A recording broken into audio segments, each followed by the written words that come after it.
everyone, my name is Chloe and welcome to the start of another weekly reading vlog. So today is February 1st, it is Monday. We are just leaving the doctor's office because Ainsley had her 3-year-old well check and everything is great. She did a really good job and she was brave and it was fun.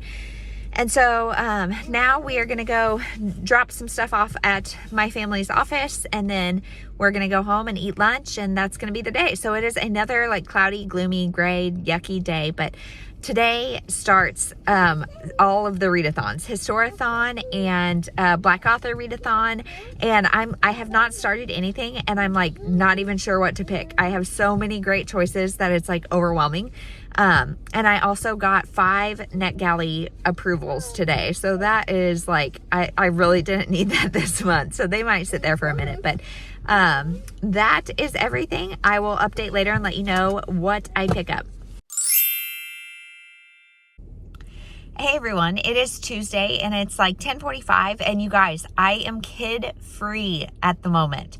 It is like the weirdest but most freeing feeling I have had in a very long time. So this morning we went and just played at my parents' house because they have a huge toy box and all sorts of things, and so my kids like love being over there, and we haven't gone over there in forever because of COVID, but my parents are actually gone for 6 weeks, so we went over and played over there, and my grandmother lives next door. And so she came over and she is sitting with the girls, and I am at grocery pickup, which is like literally down the, like not even down the street. Like I can see their house from the grocery pickup. But so the kids stayed there, and for the first time ever, like Annie smiled at my grandmother. So she, like, normally if she sees somebody that's really not me or Jeremy, she cries, but with grandma she like started smiling right away, and so I feel good. And she like she saw me putting on my coat and stuff and did not start crying, and so neither kid started crying, and I like feel so liberated. This is the biggest thing. So it's the small things, you guys. But so I'm doing grocery pickup, and then I'm going to go back there and feed Annie, and then eventually we'll go home. Today, Jeremy is out of town again, and so lunch is just a girls' thing, and that is always fun. Let's see. So we're supposed to do naps, and then ballet is tonight, and so Ainsley had this cold, and now she's fine. Like, she's not even sniffly, but I was like really kind of trying to use that as an excuse to not go to ballet. And just because I really hate the 5:30 time. But so we're going to go to ballet tonight. But I think my groceries are actually already coming, so I'm going to try to be quick. But I started the Wreckage of Us by Brittainy C. Cherry, and so far I'm really liking it. It's not my favorite, but I'm really liking it. And so it is kind of a YA about a guy and a girl, obviously. Hold on one second.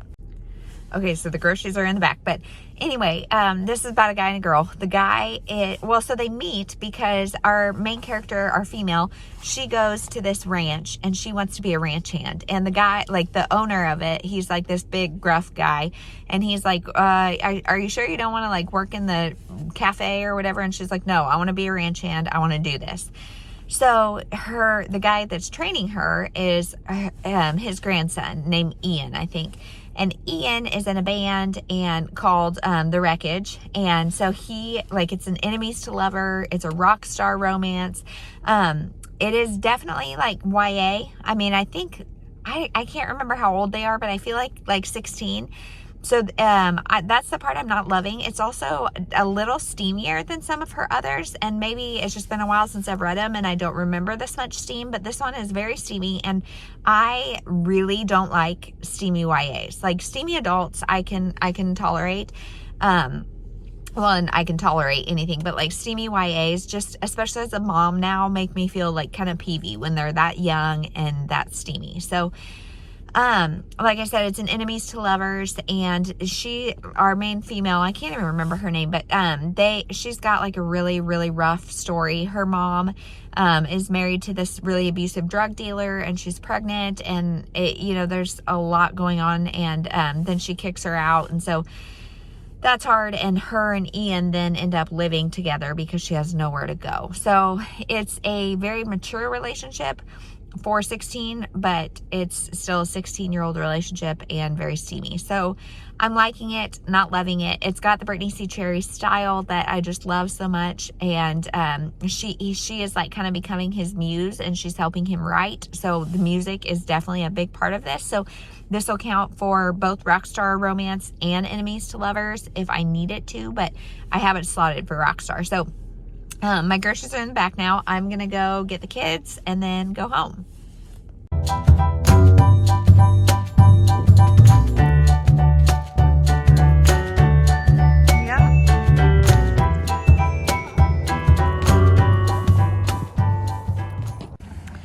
Hey everyone, it is Wednesday and it's almost 11 o'clock. We are outside, you guys. It is beautiful. It is like a freak 60-degree day and it's so gorgeous. So Ainsley is playing with some of our neighbors' dogs, so I thought this would be a good time to update. So I finished The Wreckage of Us last night by Brittainy C. Cherry, and I'm giving it 3 stars, and truthfully this was like my least favorite Brittainy C. Cherry I've ever read, and there's a few things that are kind of working against it. So one, it is a borderline YA new adult. I think they're right around 18. And it's very, very steamy. And normally her books are not so steamy. Like there may be some steamy times, but this one felt very steamy, and being like almost a YA, steamy times freak me out. Like I just don't enjoy YA steam. And this felt like that. And then I also felt like we really got the physical connection before we got the emotional connection. We did get both. We got the emotional connection later. But I feel like the fact that it started so physical maybe or something really left me disconnected from the characters. And so this is about Hazel and Ian. Hazel, like I said, gets the job as a ranch hand. Ian has to train her. And things happen. They both have like family issues, and so I really liked seeing that part of it. And Ian is in a band called the Wreckage, and the Wreckage gets a big break, and so they have to navigate that. And there's the family issues that come up. There's some drug things that are going on. There's just all sorts of different things going on, but for some reason I was really like at a distance from the characters, and I think it was because they were so young and it started so physical, and I just didn't quite feel the connection in the same way that I have others. That being said, the writing style was still really good. I still really enjoyed that. This one just wasn't my favorite. So that is that. Then I picked up Grading Curves by Naima Simone, and this is my age gap romance, and I hated this, you guys. I gave it 2 stars. It's a 100-page novella, and it's a student-teacher relationship. She is a professor, and he is a non-traditional college student because he had to delay college to take care of his mom.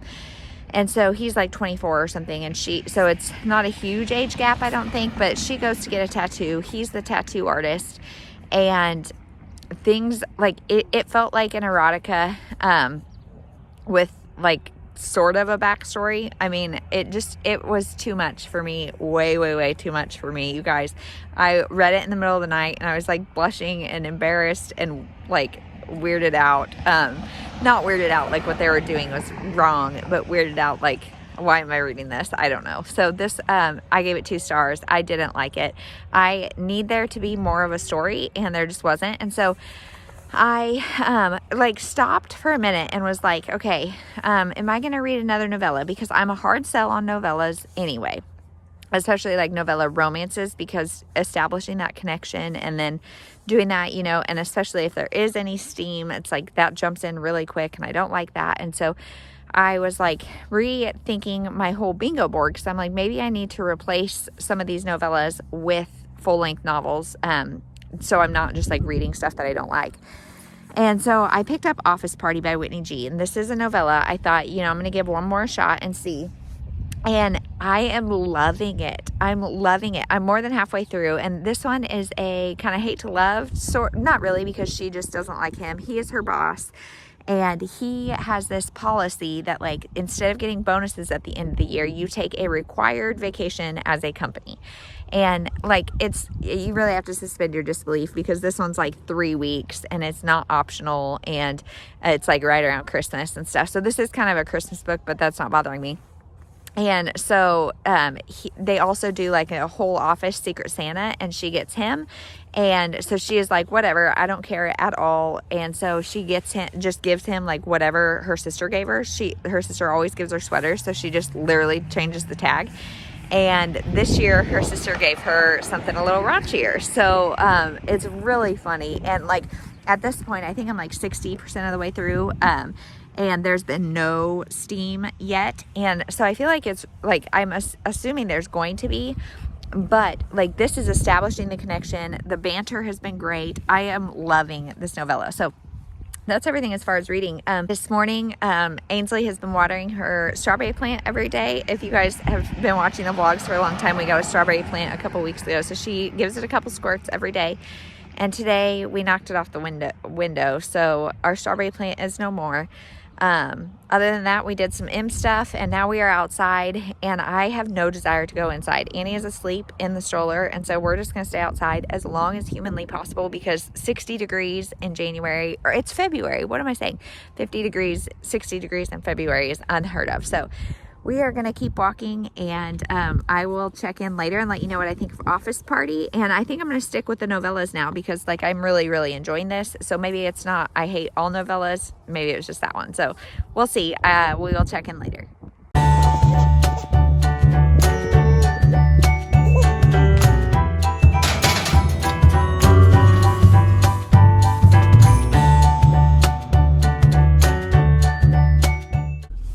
Hey everyone, it is Thursday. It is 10:45 and we're outside the mall, and you guys, I'm a little windblown and stuff because today it is snowy and it's 30 degrees maybe, and we just went and parked at the mall, and we parked outside of Dillard's, and the door we went to is not open. And so then we walked around the building, and it's freezing, like below freezing, and so windy. And so we're all just like whimpering, and then the door we went to on that side was shut too. So we just came back to the car. We're gonna regroup and then try just the main entrance. I'm guessing that's the only place that's open. So we're gonna go in that door and walk around for a few minutes. The whole goal was to get Annie to sleep, and then walk around and maybe go look at Books A Million and just kind of look at things. But now Annie's awake, everybody's freezing, and we're just kind of regrouping. So as far as reading goes, I finished The Office Party last night by Whitney G, and I loved it. I gave it 4 stars. It did get steamy, but it felt appropriate for the book. Like it went with the story, and I just really liked it. I had very few complaints, and I would give it 4 stars. It was like 120 almost pages, so definitely a novella, quick read, funny. Like, it was just great. So I signed up for Whitney G's newsletter, and I'm a potential big fan. So then I picked up The Silent Waters by Brittainy C. Cherry, but I'm going to include that in my weekend vlog because there's no way I'm going to finish it today. So that is everything for this vlog. I hope you guys have a wonderful weekend if you watched this before. Otherwise, have a wonderful week or whatever when you're watching this, and we'll talk to you in the next one.